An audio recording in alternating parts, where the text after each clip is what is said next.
O homem do pecado apareceu? O Mahdi apareceu? Será que o anticristo do povo do turbante apareceu? Bom, pelo menos tem um homem dizendo ser o Mahdi, dizendo ser o libertador mundial, o salvador da humanidade. Eu sou Abdullah, o sucessor do Imã Muhammad, o sucessor do Consolador Ahmed, o sucessor de Simão Pedro, o sucessor de Maomé, o sucessor de Jesus Cristo. Eu sou o verdadeiro e legítimo Papa. Eu sou a prova sobre os cristãos. Eu sou o filho dos muçulmanos através do meu pai, e o filho dos cristãos e dos judeus através da minha mãe. Eu sou o filho do leste através do meu pai, e o filho do oeste através da minha mãe. Eu sou como Zulkarnaim, que com um chifre no leste e outro no oeste. E eu sou o herdeiro de tudo o que está entre. Eu sou mais experiente do que qualquer falso Papa, e sou nomeado pelo nome e pela vontade dos profetas. Meu nome também está na língua de Isaías. Ele disse que recebeu esse legado direto de Jesus Cristo. Disse também que é um descendente de Pedro. O Papa é um falso profeta. O apóstolo Paulo foi o enganador que desvirtuou a humanidade com uma teologia que não é aprovada. Ele diz ser descendente direto de Maomé. Ele é um xiita que está construindo uma nova religião sincrética, que mistura elementos do judaísmo, elementos da Torá, elementos do cristianismo e também do islamismo.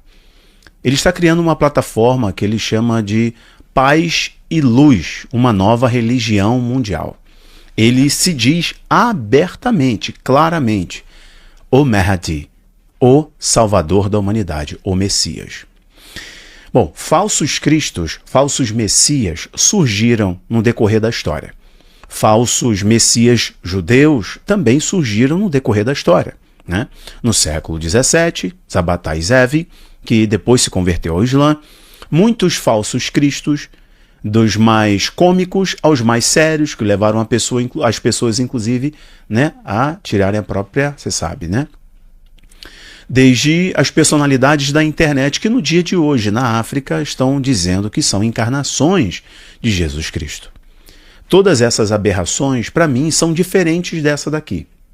Esse cara, não é muito comum nós vermos no Islã alguém se autoproclamando Mahdi, o prometido, o mensageiro, o descendente, né? Aquele que vem, os sunitas aguardam o 12º imã. De igual modo, os xiitas aguardam o levantar do seu líder. Isso não é muito comum no mundo islâmico. E geralmente os que se levantam e têm um tom herético ou apóstata, ou falso profeta, essa pessoa é perseguida ou eliminada.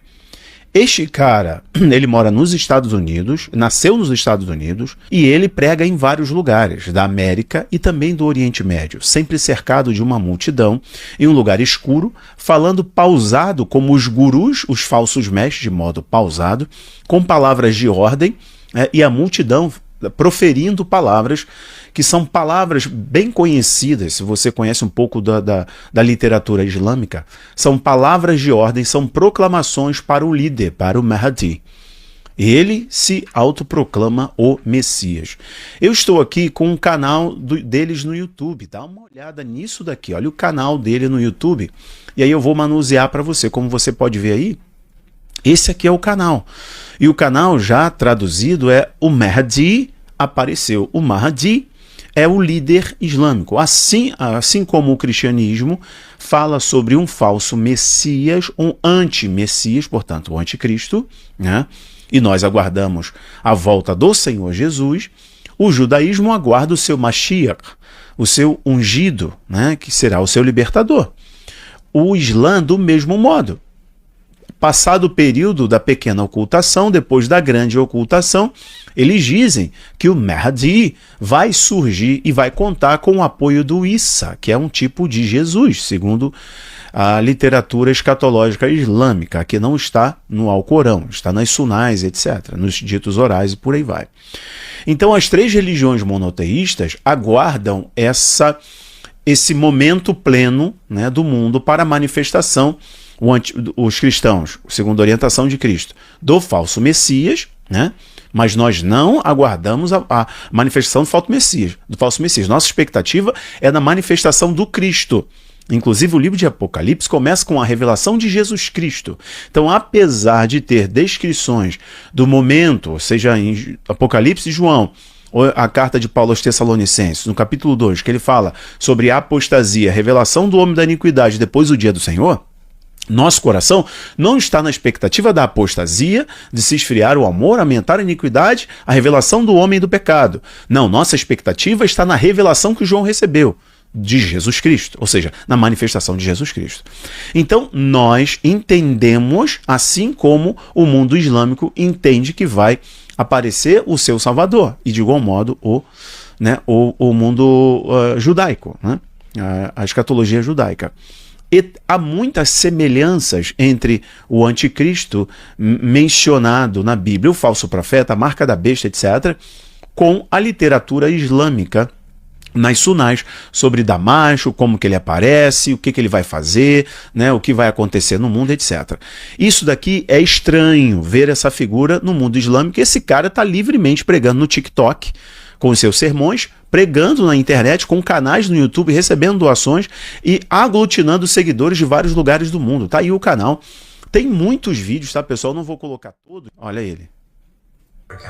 Eu separei para vocês um vídeo aqui, um vídeo bem importante que eu gostaria de destacar agora para vocês. Eu vou colocar aí na tela.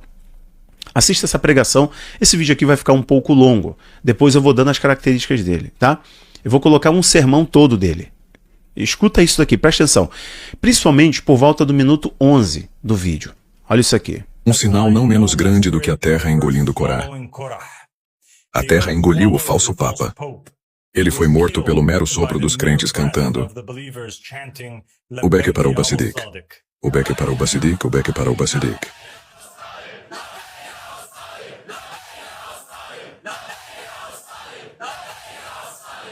E o trono da falsidade foi abalado. Este milagre não é menos significativo do que aquele que ocorreu nas mãos dos crentes, com Josué, filho de Noé, Islã, quando sua mera presença ao redor das muralhas de Jericó e o som de suas buzinas fez com que as poderosas paredes desabassem. Não é menos importante do que o milagre de Elias, salam, que chamou fogo do céu para mostrar às pessoas onde está a verdade e onde a falsidade está enterrada, e dizer que a verdade veio e a falsidade pereceu. Certamente a falsidade está fadada a perecer. Deus está conosco, meus irmãos e irmãs crentes. Ele deixou sua escolha clara. E Ele nos honrou com este grande sinal. Ele conquistou os usurpadores e os nomeados do diabo. Pois o título de Papa não é comum. O título de Papa é reivindicado por aqueles que dizem ser o vigário e sucessor de Jesus Cristo. Ao Islã, o Papa que se sentou no Vaticano alegou ser o porta-voz de Jesus, o representante de Jesus, o herdeiro de Jesus, o sucessor de Jesus, e a voz divinamente designada de Jesus. Mas tudo isso é uma mentira. Jesus salam nomeou seu sucessor em sua vida. E ninguém tem o direito de nomear além dele. Ele nomeou Simão Pedro quando ele disse: "E eu te digo que você é Pedro, e nesta rocha eu vou construir minha igreja, e os portões do Hades não o vencerão. Eu te darei as chaves do reino dos céus. Tudo o que você ligar na terra será ligado no céu, e tudo o que você perder na terra será solto no céu." Então Jesus salam nomeou o primeiro de seus sucessores, e ele nomeou o último também, o Consolador. Ele disse: "Portanto, estou enviando a vocês profetas, sábios e mestres. Alguns deles você vai matar e crucificar. Outros você vai açoitar em suas sinagogas e perseguir da cidade para a cidade." Ele também disse: "Por causa desse Deus em sua sabedoria disse: vou enviar-lhes profetas e apóstolos, alguns dos quais eles vão matar, e outros eles vão perseguir." Claramente, Jesus salam falou de profetas que viriam depois dele, e ele nomeou o chefe entre eles. No entanto, eu te digo a verdade. É conveniente, Jesus disse, por você que eu vou embora, pois se eu não for embora, o Consolador não virá até você. Mas se eu partir, vou enviá-lo para você. E nunca houve um homem na história que alegou ser aquele Consolador, exceto o melhor de todos os profetas, o mestre da humanidade, Muhammad Rasulullah sallallahu alaihi wasallam.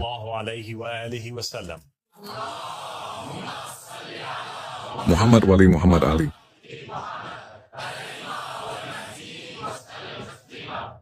Ele se tornou o herdeiro dos mensageiros, o sucessor de Jesus e o pai da humanidade, o verdadeiro Papa e como todo profeta fez antes dele. Davi nomeando Salomão, Moisés nomeando Josué, Jesus nomeando Simão Pedro. Assim também fez Muhammad sallallahu alaihi wasallam nomear seus sucessores. Em seu leito de morte, ele ditou a Ali Barnau Abali Salam que depois dele viriam 12 imãs. Quem seria para ele como os discípulos eram para Jesus? Exceto que eles seguiriam em sucessão. E depois deles viriam 12 Mahdis, os sucessores de Imam Matis, o Mahdi Muhammad ibn Hassan al-Akhari al-Islam, o Mahdi Muhammad ibn Hassan al-Akhari al-Islam, o remanescente de Deus na terra. Baqayatullah é filho de Nerges al-Islam, um descendente de Simão Pedro e de Imam Mahdi. Hassan al-Akhiri al-Islam, um descendente de Muhammad Rasulullah. E assim nele está o sangue judeu dos apóstolos de Cristo, o sangue dos cristãos da Europa e o sangue do melhor da criação, Muhammad al-Musulmano Ali Ali. E na vontade do profeta Muhammad, sallallahu alaihi, está escrito que os 3 primeiros sucessores do Imam Mahdi são Abdullah, Ahmad e al-Mahdi. Eu sou Abdullah, o sucessor do Imam Muhammad, o sucessor do Consolador Ahmed, o sucessor de Simão Pedro, o sucessor de Maomé, o sucessor de Jesus Cristo. Eu sou o verdadeiro e legítimo Papa. Eu sou a prova sobre os cristãos. Eu sou o filho dos muçulmanos através do meu pai, e o filho dos cristãos e dos judeus através da minha mãe. Eu sou o filho do leste através do meu pai, e o filho do oeste através da minha mãe. Eu sou como Zulkarnaim, que com um chifre no leste e outro no oeste. E eu sou o herdeiro de tudo o que está entre. Eu sou mais experiente do que qualquer falso Papa, e sou nomeado pelo nome e pela vontade dos profetas. Meu nome também está na língua de Isaías, quem profetizou sobre o servo justo, e ele disse que verá sua prole e prolongará seus dias. Que a vontade do Senhor prosperará em suas mãos. De acordo com você, Jesus Alá não teve filhos, e seus dias foram interrompidos, mas eu sou aquele servo, eu sou Abdullah, o servo justo de Deus.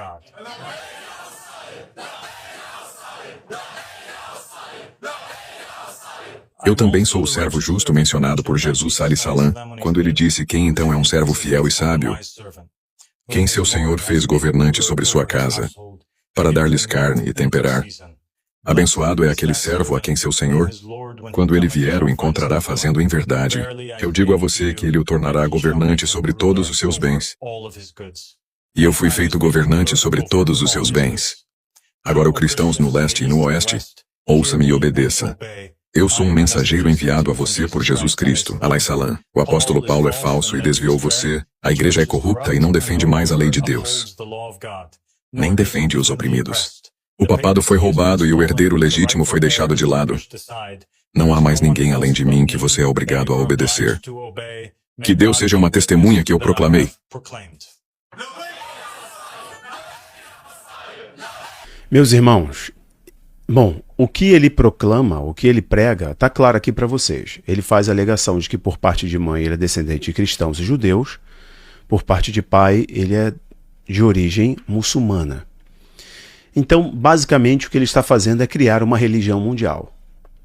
Ele está exigindo obediência e adoração. Perceberam isso?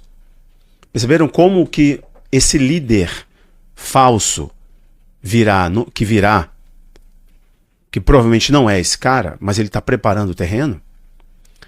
Ele vai exigir adoração? Ele virá do Islã? Muitos não conseguiram entender como assim vem do Islã, como que o anti-messias vem do Islã. Está aqui a prova. Com esse discurso de que uma religião mundial precisa surgir e ele é o verdadeiro profeta. É assim que surgem os falsos profetas. Com essas alegações, os falsos gurus, os falsos mestres, as seitas, as heresias surgem assim. Então ele tem a revelação. E é interessante que está descortinando muita coisa para as pessoas. Então ele é de origem, nasceu nos Estados Unidos, até onde eu busquei aqui informações. Estou lendo aqui do lado. Nasceu nos Estados Unidos, ele se descreve como descendente de árabes xiitas, né? Descende dos imãs xiitas. Não dá para saber onde ele vive atualmente, né? Não tem muita informação, muita coisa imprecisa, mas tem vídeos dele nos Estados Unidos, tem vídeos dele no Oriente Médio, tem gente no Oriente Médio, tem pessoas em vários lugares do mundo gravando vídeos falando do aparecimento do Mahdi, né? Então, ele criou um ramo próprio do xiismo, né? Dentro dos xiitas, ele criou um ramo próprio, mais sincrético, é um sincretismo messiânico, em que ele agrega discursos do sunismo e também agrega valores do cristianismo e do judaísmo. Veja, ele fundou uma religião chamada Ahmad Religion of Peace and Light. Então, o Ahmad, uma religião Ahmad para paz e luz, né? No caso, ele que se chama Abdullah Hashem Abba al-Sadiq. Al-Sadiq é o título para uma atribuição do Messias, né? Ou Al-Qaim Mahdi, o Salvador Prometido, né? O Qaim da família de Muhammad. O que ele prega? Ele prega que o Mahdi apareceu, e ele é esse Mahdi prometido. Ele prega unidade espiritual entre todas as religiões. Ele prega uma nova revelação divina e uma nova interpretação das Escrituras, das palavras de Cristo, né? Inclusive uma revisão da religião institucionalizada. E ele prega um julgamento final, que haverá um julgamento final que Deus vai punir os infiéis. E ele é o fiel, ele é o servo obediente que foi profetizado por Isaías e os profetas veterotestamentários. Então ele, inclusive, diz ser a encarnação de muitos profetas do Antigo Testamento. Olha que loucura! O Senhor Jesus, falando para os seus discípulos, orientando-os acerca das últimas coisas, ele usa a seguinte expressão em Mateus 24. Lá no Monte das Oliveiras, Jesus se assenta de frente para o templo e ele diz que não vai sobrar pedra sobre pedra, etc. E os discípulos pedem um sinal, né, da consumação de todas as coisas, que vai surgir um mundo restaurado, né? Sinal da volta de Cristo. Jesus diz assim lá no versículo 3. No versículo 4, Jesus respondeu aos discípulos, e ele respondeu: vede que ninguém vos engane, porque virão muitos em meu nome dizendo eu sou o Cristo, e enganarão a muitos. Não é que talvez engane, e enganarão a muitos. Mas Jesus inaugura a sua série de palavras neste sermão, Mateus 24, Marcos 13, Lucas 21, com essa expressão: vigiem para que ninguém vos engane. Cuidado para que ninguém vos engane. Estejam atentos para que ninguém vos engane. Paulo, escrevendo aos Tessalonicenses, ele alertando os Tessalonicenses, porque tinham muitos falsos mestres, assinando cartas em nome de Paulo, dizendo que Jesus já tinha voltado, que Jesus ia voltar em tal data. E Paulo vai dizer assim, que ninguém vos remova do ensinamento que eu já vos dei. O dia do Senhor não acontecerá sem que antes venha a apostasia, se revele o homem da iniquidade. Está claro o tempo da volta do Senhor Jesus, quando Paulo escreveu aos Tessalonicenses. Mas Paulo começa: cuidado para que ninguém vos remova do ensinamento. Meus irmãos, muitos falsos cristos surgiram e vão surgir. Falsos messias surgiram e vão surgir. E não significa só que o cara fumou um alface estragado. O cara está reunindo jovens, homens, mulheres, velhos, certo? Intelectuais e os mais ignorantes em torno de si, dessa nova religião, que ele diz que é uma nova religião de paz mundial, que agrega valores do judaísmo, do cristianismo e do Islã. Vejam isso. O que vocês acharam? Comentem aqui embaixo. É mais um falso profeta. O curioso é que é um falso profeta que se diz o Mahdi. Sunitas e xiitas esperam isso. E ele está aí, livremente pregando. Você não acha curioso um canal no YouTube? Você não acha? Que todos aqueles que tocam no povo do turbante desaparecem rápido ou são extremamente perseguidos? Né? Vejam, ele está preparando o caminho para o quê e para quem? Essa é a pergunta final que eu encerro esse vídeo. E vou te falar uma coisa, se você quiser estudar escatologia, eu falo muito sobre isso no Abaplay. O link do Abaplay está aqui embaixo para você clicar e fazer parte dessa plataforma. Tem aplicativo na TV, tem aplicativo de celular, tem site. Você assiste às aulas offline, tem cursos, tem filmes, tem documentários, tem série infantil. Vocês vão gostar demais. Inclusive você, se quiser trabalhar com o Abaplay, eu liberei agora afiliados do Abaplay. Se você quiser, você pode se tornar um afiliado do Abaplay. Eu liberei um link para vocês aqui. É só se cadastrar. Fala, se cadastre e você pode divulgar o Abaplay, divulgar, espalhar a verdade, você ainda ganha 30% da assinatura. Legal? Que Deus abençoe vocês, o link está aqui embaixo. Um abraço, tchau, tchau. I had the excavation report of a tomb in the Valley of the Kings that was excavated over 120 years ago by the French archaeologist Victor Loret. I had to actually get it translated into English so that I could read it. And when I read it, I thought, why isn't this tomb known? Why isn't this famous? And so I got my son, we got on an airplane, we flew from Amman, Jordan, where I live, to Luxor, Egypt. We crossed the Nile River to the Valley of the Kings.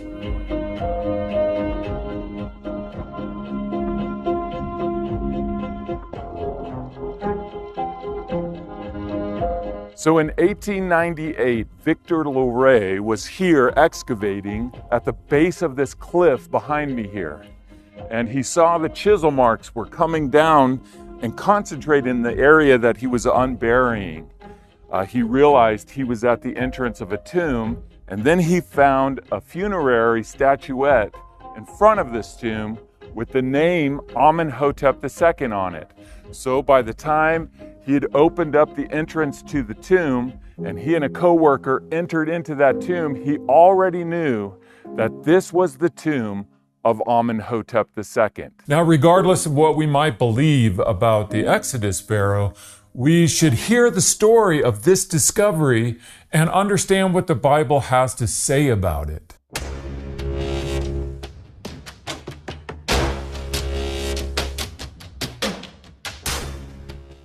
Don't forget to hit that subscribe button. I'll leave a link in the description where you can order a copy of my book, Where God Came Down, the Archaeological Evidence, which is #1 in archaeology.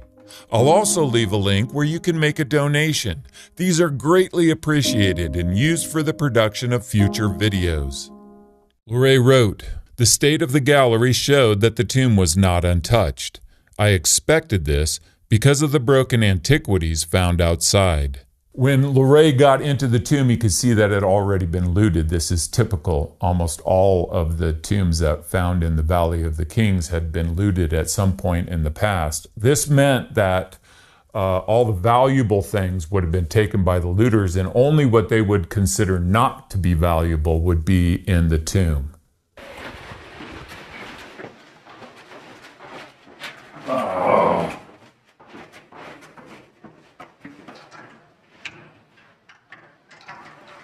Locked. And of course, when we got there, the one tomb that we had come to explore was closed. When I'd been to the Valley of the Kings before, it was closed. Why is what I consider to be the most important tomb in the Valley of the Kings, why is it closed?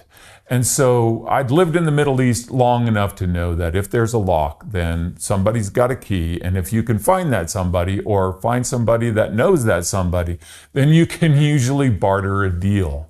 If I can help you to visit this tomb, how much are you going to pay? Because I have to pay to the manager, to the securities, a lot of people to take money. You tell me. So we negotiated, agreed to a price where they would let not only my son and I into the tomb, but we could use our camera in there as well. But we only had 30 minutes, so we were in a hurry.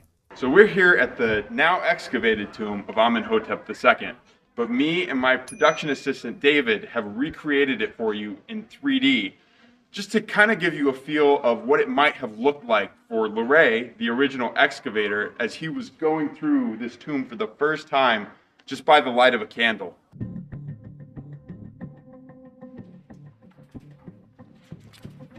Oh man, it's hard to see.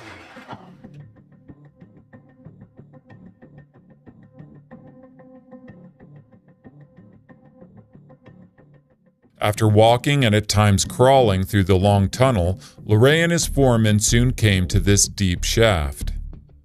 Loret included this drawing in his report and wrote, "Always descending, we eventually found ourselves at the edge of a deep and wide shaft, which was not to be crossed." It's a wonder with the light of just a single candle that one of them didn't fall in. However, it did slow them down. They had to go back out, get a ladder, bring it back in, put it down into the bottom of this deep well, climb down to the bottom, move the ladder over to the other side, climb back up in order to continue down the tunnel of this tomb. They continued through the next part of the tunnel before entering into a room with two pillars in the middle. Loret wrote that against the back wall, I advanced with a candle, and a dreadful sight. A corpse is there, lying on the boat, all black, hideous, its grimacing face turned towards me and looking at me. I mean, think about how spooky this would be. You're down deep in this tomb, exploring it for the first time. You have only what is being illuminated by a single candle, and what's staring back at you is the face of a mummy. Okay, this is the two-pillared room. So it was against this wall that they found the mummy that was laying in the boat.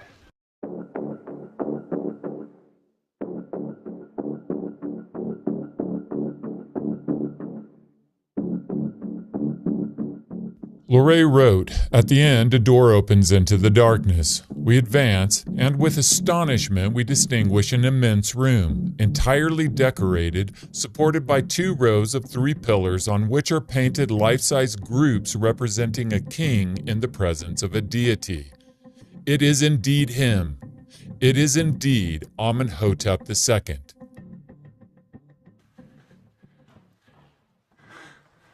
Wow, this is the 6-pillared room. At the back of the 6-pillared room, Lorray descended the stairs leading down to the royal sarcophagus, whose lid had been removed by the looters. Lorray wrote, "Is the open sarcophagus empty? I dare not hope otherwise, for pharaohs have never been found in the necropolis of the Valley of the Kings. All royal mummies have been removed in antiquity and placed in a safe location. I reach the sepulchre with difficulty. I read everywhere outside the name and title of Amenhotep II. I lean over the edge, advancing a candle. Victory! A dark coffin is there at the bottom.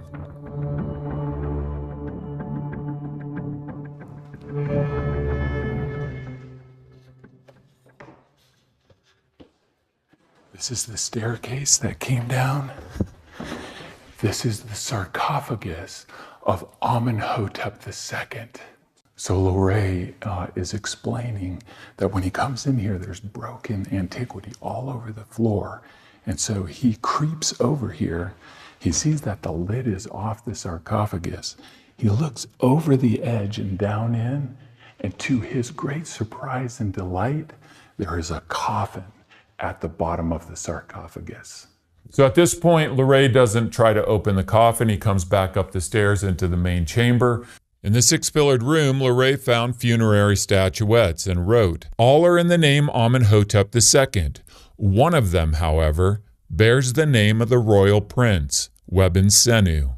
He finds all these funerary statuettes. What the ancient Egyptians believed is that these would do menial tasks, magically serve the deceased in the afterlife. Well, one of these funerary statuettes was inscribed with a different name, the name that would become known as Weben-Senu. Based on this find alone, Lorray reasoned that this must be the son of Amenhotep II, the royal prince. Lorray wrote, "We moved to the chambers on the right. In the first one, upon entering, an incredible sight strikes us. 3 corpses lie side by side at the back. The second corpse in the middle is that of a child about 15 years old. He is naked with his hands placed on the abdomen. The mummy in the middle was that of a young boy between the age of 15 and 11. The head has been shaved except for one spot on the right temple, from which a magnificent lock of black hair emerges. This was the hairstyle of royal princes, and I immediately think of the royal prince Weben-Senu." What was unique about this mummy was the hairstyle. This boy had a shaved head, and then coming out the side was this ponytail, which is known as a Horus or a prince's lock. This was the hairstyle symbolically that was worn by the children of the king. In fact, we have in these reliefs the pharaohs that ruled Egypt, some of them depicted as children, where they're wearing this prince's lock. This is the room where the boy was found, the boy mummy.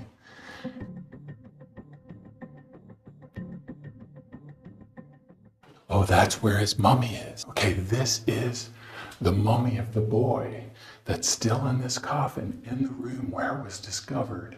I'm just in shock here because I was not expecting the mummy to be here. I'd read that he is still in the room here, but inside this coffin is the mummy with a princess lock that is the most probable mummy to be Webensenu. Luray continued, the royal prince Webensenu, this until now unknown son of Amenhotep II, of whom I had noticed a funerary statuette in the great room, and one of whom I was later to find canopic fragments. This is the passage where they found the canopic jar fragments and lids.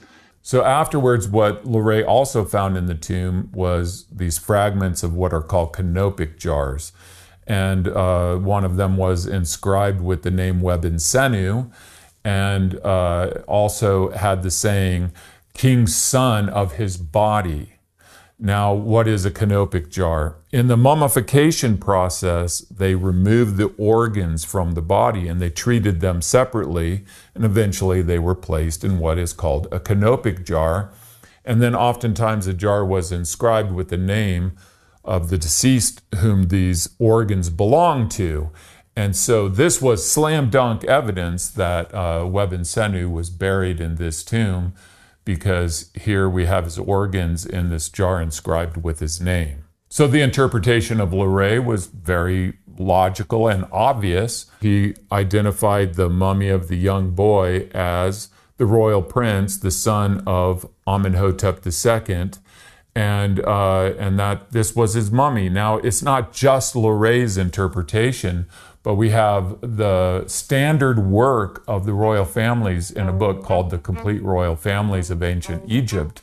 The entry in this book for Webensenu reads, son of Amenhotep II, died as a child and buried with his father in tomb KV 35, where his probable body still lies, named on the block statue of Minmos from Karnak. This inscription from Karnak specifically mentions Webensenu as the son of Amenhotep II.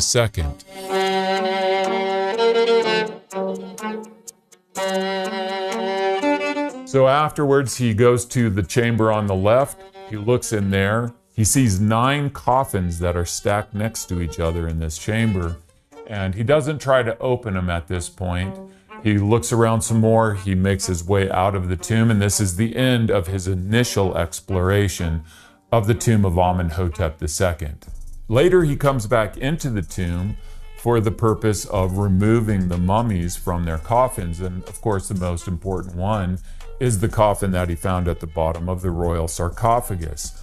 When he opens this coffin, then inside is a mummy that's wrapped in a shroud, and on the shroud is written the name Amenhotep II. So there is absolutely no doubt that the mummy that he found in the royal sarcophagus was the mummy of Amenhotep II.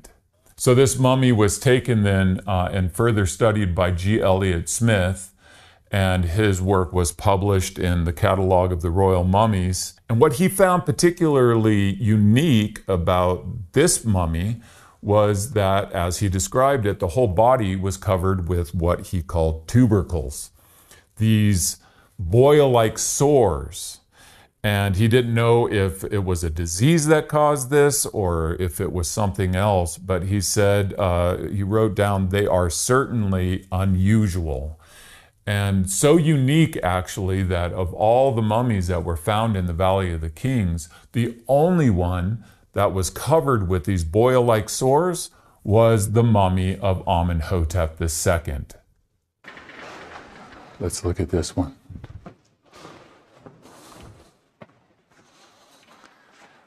This is the room back here where the kings were found in their coffins. And so, I mean, it's amazing that we've been able to get in here. When he started opening up these other coffins in this other chamber, he saw that they also were pharaohs. So in antiquity, the tombs in the Valley of the Kings were being looted, and to protect the pharaohs that were buried in their tombs, they were taken from their tombs and put in these caches for their protection. And so this is what Luray found in the tomb of Amenhotep II, is a cache of these other pharaohs in these 9 coffins that had been taken from their original burial tombs into this cache for safekeeping. So interestingly, one of the mummies that was in these coffins was Thutmose IV, and he is the one who is the successor of his father, Amenhotep II, to the throne, the younger brother of Webensenu. Okay, so that's what Luray found in his discovery and excavation of the tomb of Amenhotep II. Now what we need to do is bring the Bible into it and look at the details of what it tells us about the Exodus Pharaoh. Exodus 12 says, "The Lord struck down all the firstborn in Egypt, including the firstborn of Pharaoh who sat on the throne." So we know from the biblical account that the Exodus Pharaoh, his firstborn, died before he did. And then we know from what was found in the tomb of Amenhotep II that he had a son, Webensenu, who died before he did, because he was buried in his tomb. Once a king dies, then he's buried in his tomb with his belongings and his treasures, and that tomb is sealed off. Nobody is buried afterwards. And so we know for certain that Webensenu died before his father because he's buried in his tomb. And this is an incredible match. And most probably, this is the oldest son of Amenhotep II, and therefore the one who would have died in the plague of the firstborn. Exodus 9:10 says, "So they took soot from a furnace and stood before Pharaoh. Moses tossed it into the air, and festering boils broke out on people and animals." When Smith examined the body of Amenhotep II, these, as he called them, tubercles were all over his skin. And in fact, you can see this when you go to the Egyptian Museum and see the mummy of Amenhotep II to this day. You'll see these boil-like sores on his skin. I don't want to make too much of this. We don't know anything for sure, but I also don't want to make too little of it either. Isn't it interesting that if Amenhotep II is the Exodus Pharaoh and is the one that Moses stood before and threw the soot up into the air and then the boils broke out, that he's the one that lived through that plague, and Amenhotep II is, of all the kings that have been found, their mummies have been found, his is the one that has boils like sores all over his body. So when I did a video in the past on the Pharaoh of the Exodus, one of the major complaints was that we shouldn't have a mummy of the Pharaoh of the Exodus because he drowned in the sea crossing and therefore his body would have been lost. There's 2 reasons in the Bible itself that we should expect to have the mummy of the Pharaoh of the Exodus. The first one, which is the most important, is that the biblical account does not say that the Pharaoh of the Exodus drowned in the sea crossing. Exodus 14:23 says that the Egyptians pursued and went in after them into the midst of the sea. This included all Pharaoh's horses, his chariots, and his horsemen, but it doesn't say Pharaoh himself went into the sea. Exodus 14:28 says, "The waters returned and covered the chariots and the horsemen of all the hosts of Pharaoh," and it specifically says that followed them into the sea, not one remained. And this is typical of how it works with kings. Kings send their armies into the battle. Maybe their armies are defeated, but they themselves are not in the midst fighting the battle themselves. Their lives are too valuable for that. Similarly, Psalm 136:15 doesn't say the miracle killed, but rather overthrew Pharaoh. It doesn't say that Pharaoh drowned in the sea crossing. In fact, it implies that really he did not. Even if Pharaoh did die in the sea crossing, we still would expect to have his mummy, because it says in Exodus 14:30 that Israel saw the Egyptians lying dead on the seashore. They saw the bodies of those who had drowned. And from the Egyptian perspective then, the most important body to recover would have been the body of the Pharaoh. So either way you look at it, you would expect to have a mummy of the Pharaoh of the Exodus. We have to talk at least briefly about the biblical date of the Exodus. I'm just going to do this real quick and then move on. 1 Kings 6:1 says that from the Exodus to the time when Solomon built the temple in Jerusalem, there were 480 years. We know when Solomon built the temple, 966 BC. How do we know that? Well, I did a whole video on that, using that as an example, and you can watch that after you get done watching this one. But we know that that was 966 BC. You just do the simple math with the 480 years, and we have a solid date for the Exodus from the Bible, which is 1446 BC. Now, Egyptian chronology is not as well understood, and it is not agreed upon even by secular Egyptologists. Some follow what is called the high chronology, some follow the low chronology. The dates of the reign of Amenhotep II and the biblical date fit very, very well with the high chronology. But regardless, there's an understanding that the dates when these kings reigned are known within about 50 years. You could add 50 years or minus 50 years to them.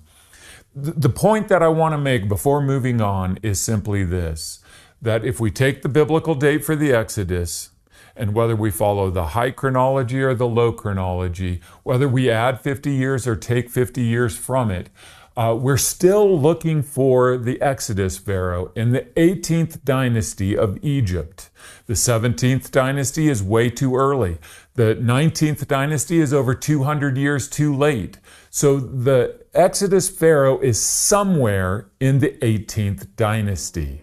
We have here in these discoveries what Leray calls in his report the strange chronological series of these discoveries, because they followed the lineage of the royal family of the 18th dynasty.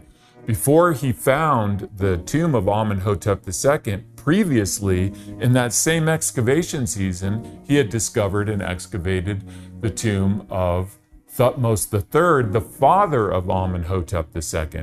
What is unique about Thutmose III was the length of his reign. He reigned for 54 years. Exodus chapter 2 says that Pharaoh tried to kill Moses, but Moses fled from Pharaoh to Midian. During that long period, the king of Egypt died, finally allowing Moses to return to Egypt.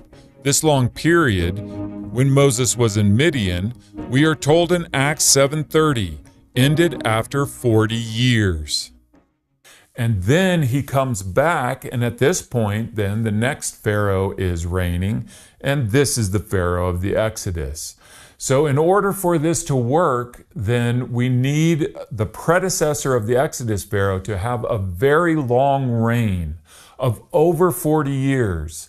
And the only Pharaoh in the 18th dynasty that reigned for more than 40 years is Thutmose III. He reigned for 54 years, and he is the father of Amenhotep II. Therefore, of all the pharaohs of the 18th dynasty, the only pharaoh that passes this requirement from the Bible is Amenhotep II, because his father reigned for over 40 years. I mean, how much more obvious could it be from what Leray found in the tomb of Amenhotep II? He found the mummy of Amenhotep II that had a shroud wrapped around it, which had Amenhotep II's name on it. He found this mummy that was covered with these boil-like sores. He found the son of Amenhotep II, Webensenu. He found his name inscribed on a funerary statuette. He found his name inscribed on a canopic jar, and he found the mummy of a boy with the prince's lock I mean, we're talking about, why is this not the most famous tomb from the Valley of the Kings? It should be, and yet it's closed, and people don't know about it. And then when you look it up today on the internet or wherever you're doing your research, then the more modern takes on this are all arguing against these positions that were well established and understood in the past. They're the ones that the evidence bears witness to. And yet now all these arguments, it's a focus of these arguments. 480 years doesn't really mean 480 years. The length of this reign isn't really the length of just one pharaoh's reign, but of more than one pharaoh's reign. This mummy that was found in Amenhotep II's tomb isn't really the son of Amenhotep II, but this other pharaoh, and on and on and on. Why? Why is the focus of all this argument on Amenhotep II? The simple answer to that is it's because Amenhotep II holds the evidence for being the pharaoh of the Exodus. So all of the evidence demonstrates that Amenhotep II is the pharaoh of the Exodus, and his mummy was discovered in his tomb, in his sarcophagus, and in his coffin.